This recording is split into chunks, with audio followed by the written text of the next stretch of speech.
Sekali lagi, suara teriakan kembali terdengar. Dan akhirnya Denny memutuskan untuk mencari ke arah sumber suara, yang ternyata berasal dari Hardy. Rupanya Hardy baru saja diserang seekor ular piton yang cukup besar. Denny langsung menolong Hardy. Ia mencoba membunuh ular tersebut. Dan setelah beberapa saat pergelutan, akhirnya ular itu berhasil dibunuh. "Kau tahu apa kan, Har?" tanya Denny, sembari menarik tubuh panjang si ular. Hardy hanya mengangguk lemas. Tubuhnya yang baru saja pulih itu langsung terasa lemas setelah dililit ular. Untungnya nasib baik masih berpihak padanya. Malam itu, setelah melewati selisih pendapat, akhirnya mereka semua mau mengikuti saran Denny yang mengatakan bahwa mau tak mau, mereka harus memakan daging ular yang dibunuh Denny tadi, agar mereka tidak kelaparan seperti malam-malam sebelumnya. Denny terlihat sangat lahap memakan daging ular, namun tidak dengan ketiga teman-temannya. Mereka masih nampak ragu, meski itu semua dilakukan karena terpaksa. "Mati atau makan, terserah kalian. Yang pasti kalau kita mati di sini, sudah dapat dipastikan tidak akan ada yang menemukan bangkai kita," ujar Denny. Perkataan Denny memicu emosi Aldi. Ia langsung berjalan meninggalkan teman-temannya. Malam itu, seperti malam-malam sebelumnya, Aldi kembali bertemu dengan seorang wanita. Ia mulai penasaran. Jangan-jangan ada orang-orang suku lain yang tinggal di hutan ini, pikirnya sambil terus mendekati si wanita yang melenggak-lenggok di antara rerumputan. Dada Aldi semakin berdebar saat mencium bau busuk yang menyengat di antara rerumputan. Dan tiba-tiba wanita itu menghilang. Suara tawa terdengar begitu melengking di antara heningnya malam. Aldi bergegas berlari ke arah lampau, karena ia tahu suara itu bukanlah suara manusia, melainkan kuntilanak. Aldi terjatuh dan kepalanya terkena akar pohon. Aldi meringis. Dahan kayu di atas terdengar seperti ada sesuatu yang berada di sana. Karena merasa terancam, akhirnya Aldi bangun dan langsung melucuti pakaiannya. "Ibuku sebentar lagi akan datang," ujar Aldi gemetar. Lalu terlihat dari kejauhan seseorang keluar dari lampau. "Kau di sana, Kak Al?" tanya suara yang tak lain adalah Irham. Iya," jawab Aldi.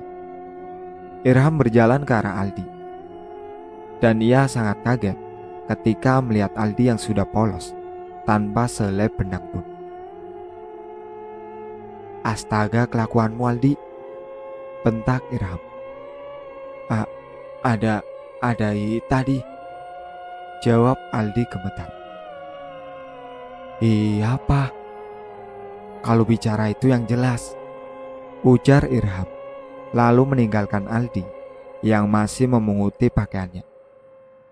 Suara tawa tadi sudah menghilang, tinggal ketakutan yang semakin terasa oleh Aldi. Keesokan harinya, mau tak mau mereka harus memakan daging ular lagi, karena sudah mencoba berburu, namun peralatan yang mereka gunakan tidak memungkinkan untuk bisa menangkap hewan buruan. Aldi masih berbaring saat teman-temannya akan pergi. Wajahnya terlihat pucat dan tubuhnya juga menggigil hebat. "Sudah 10 hari lebih kita di sini. Makanan tidak ada. Peralatan kita semuanya tidak ada yang bisa digunakan untuk menangkap buruan. Apalagi yang akan kita harapkan? Kita harus pergi dari sini. Kita harus menemukan jalan pulang," ujar Irham. "Tapi kita sudah mencoba kesana kemari mencari jalan. Tapi tetap kita akan kembali ke sini lagi, kata Denny. Lalu mau sampai kapan kita di sini? Mau sampai mati? Tanya Irham. Lalu setelah berdebat, mereka akhirnya menyiapkan segala barang bawaannya untuk mencari jalan.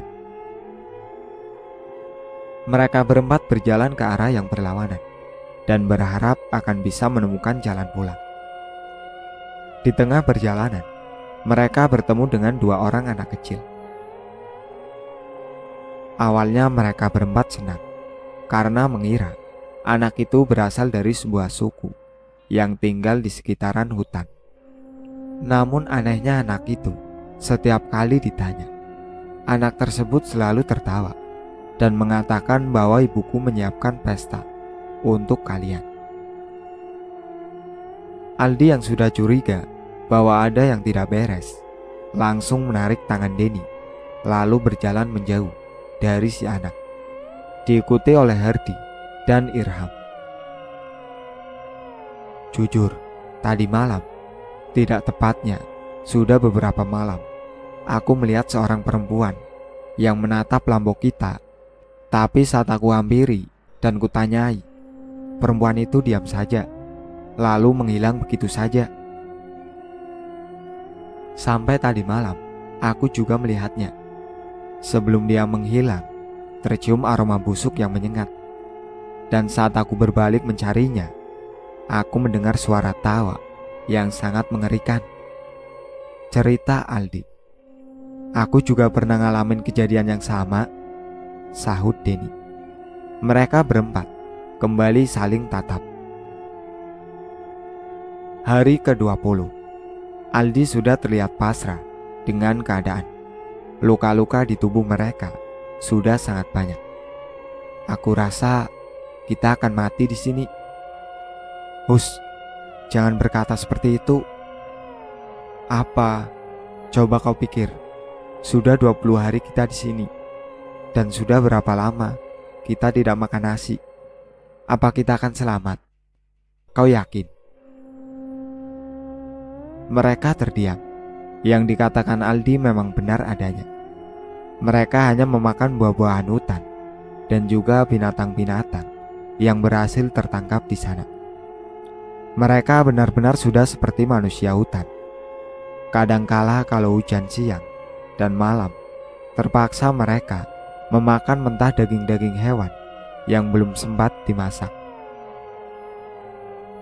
Minum pun hanya mengandalkan air yang terkandung di akar. Jika mereka tidak bertemu sungai atau genangan air, wajah mereka nampak pucat, lemas, dan kadang bertengkar satu sama lain. Dan selama itu, mereka terus melangkah, meski sama sekali tidak menemukan jalan pulang. Mata mereka seolah buta, entah sesulit itu menemukan jalan keluar. Malam ke-21. Angin kencang dan petir yang menyambar-nyambar di atas hutan itu nampak sangat menakutkan. Bahkan beberapa kali pohon-pohon di sana terkena sambaran petir hingga patah. Mereka berempat berlari dan berlari mencari tempat aman. Namun nampaknya seluruh pohon di tempat yang mereka pijak terkena angin. Tiba-tiba saat Aldi melihat ke atas, ia melihat dahan kayu yang sangat besar akan jatuh menimpa ia dan teman-temannya. Aldi mendorong teman-temannya hingga ia lupa akan keselamatannya sendiri. Saat akan berlari, Aldi terjatuh dan akhirnya sebelah kakinya tertimpa sebagian dahan besar yang jatuh. Denny, Irham, dan Hardy tidak menyadari bahwa Aldi tertinggal jauh di belakang mereka. Namun saat Denny sadar, ia langsung berujar, "Bangsat, dari tadi kita lari meninggalkan Aldi. Dan selama itu di antara kita bertiga tidak ada yang menyadarinya. Sialan," ujar Denny, lalu kembali berlari ke belakang. Singkatnya, Denny sampai di tempat tadi dan melihat Aldi sudah tak sadarkan diri dengan kaki yang tertindih dahan kayu besar. Astaga Aldi, Denny berusaha sendirian mengangkat kayu yang menindih kaki Aldi. Namun kayu itu lebih besar dari tenaga Denny. Tak menyerah dengan keadaan, Denny mencoba mendorong kayu itu, namun tak bergeming sedikit pun. "Ah!" teriak Denny. Air matanya mulai mengucur saat mengingat bahwa tadi Aldi seperti itu karena menyelamatkan dia dan teman-teman. "Sial!"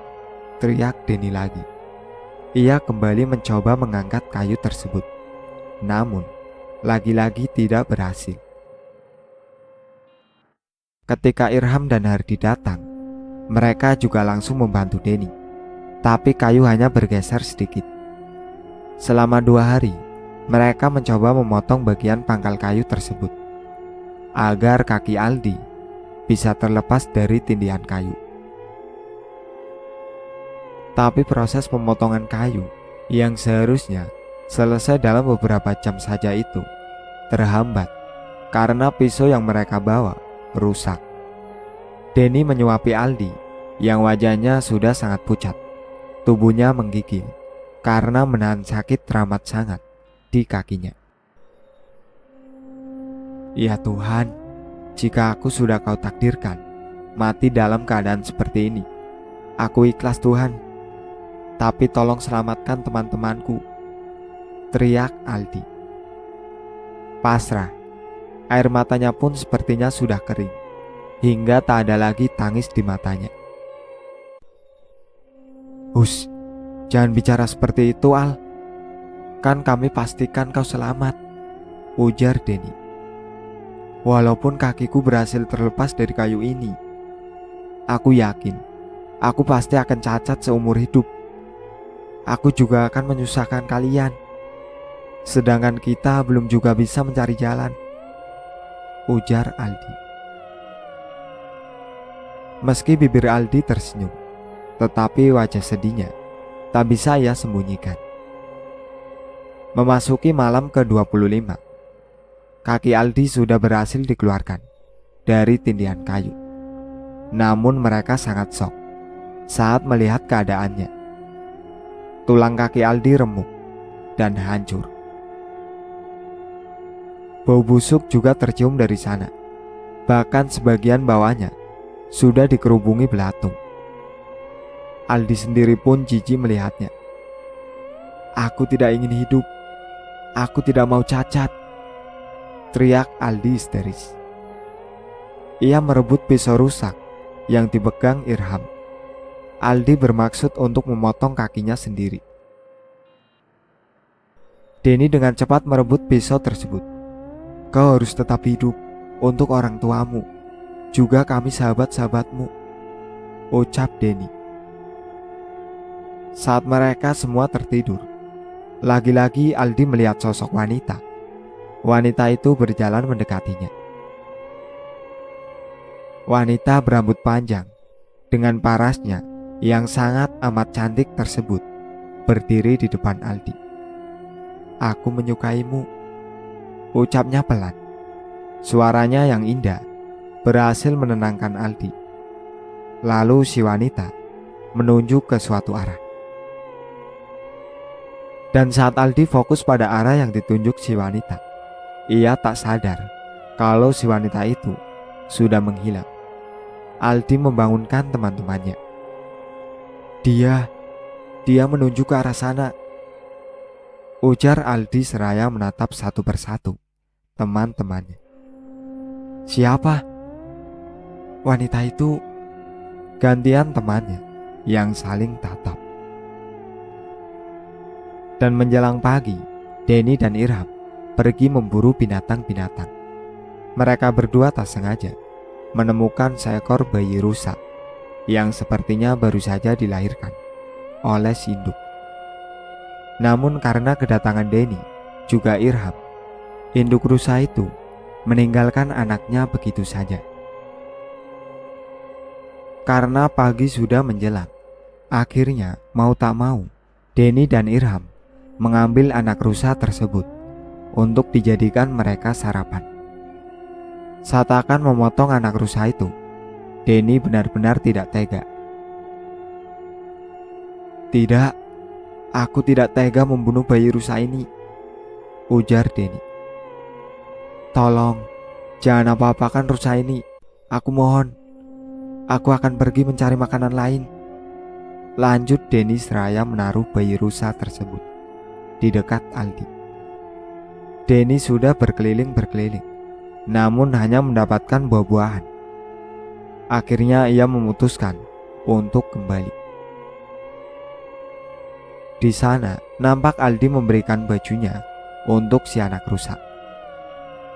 Setelah sarapan dengan buah-buahan yang dibawa Denny, mereka membuat tandu untuk mengangkat tubuh Aldi. Setelah tandu jadi, mereka memindahkan tubuh Aldi, juga si bayi rusa, ke tandu.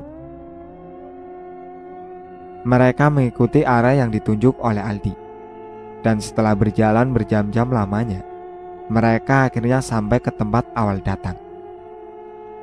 Karena hari sudah hampir malam, mereka memutuskan untuk beristirahat di sana. Wajah keempat sahabat itu nampak sangat bahagia. Mereka tak henti-hentinya mengucap syukur pada Tuhan.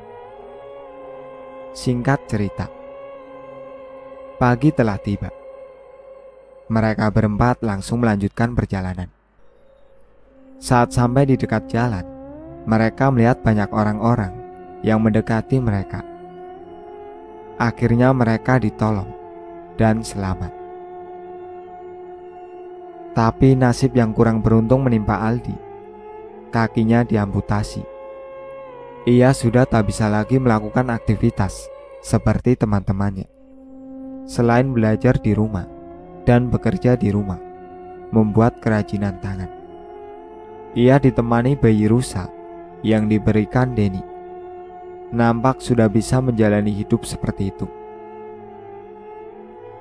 Ketiga temannya masih sering berkunjung atau membawanya makanan dari warung dan bermain bersama jika ada waktu. Pengalaman mereka tersesat selama itu dijadikan pelajaran agar hal yang sama tidak terulang pada orang lain. Dan hendaknya saat memasuki hutan, kita selalu mengucap permisi, juga selalu bersikap sopan. Itulah akhir cerita dari 25 hari tersesat di hutan. Sekian dari saya. Wassalamualaikum warahmatullahi wabarakatuh.